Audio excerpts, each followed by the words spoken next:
আপোনালোকে আপোনালোকৰ পেজটো আন কোনোবাই লগ ইন কৰি চলাই আছে বুলি আপোনালোকে কেনেকৈ চেক কৰিব?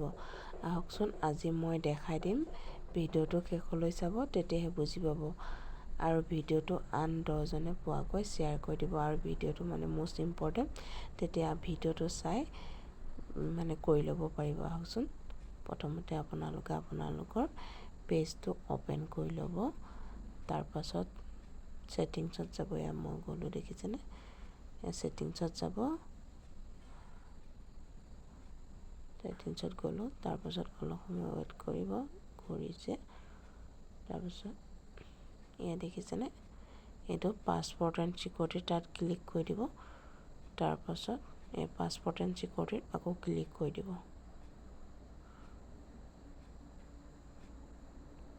তাৰপাছত ওপৰলৈ অলপ লাহেকৈ স্ক্ৰল কৰিব। এইটো দেখিছেনে? এইটো ক্লিক কৰি দিব। হুৱাৰ আৰ লগ ইনত ক্লিক কৰি দিব। দেখিছেনে? মোৰ এটাই পেজ, সেইকাৰণে এটাই শ্ব' কৰিছে। ইনষ্টাগ্ৰামটো শ্ব' কৰিছে বা লিংক আছে কাৰণে। এইফালে দেখিছেনে? মই ৰিয়েলমি C30s চলাওঁ কাৰণে ইয়াত সেইটো শ্ব' কৰিছে। মোৰ পেজটো কোনেও লগ ইন কৰা নাই। আৰু যদি আপোনালোকৰ কৰিছে তেন্তে আপোনালোকে লগ আউট কৰি দিব।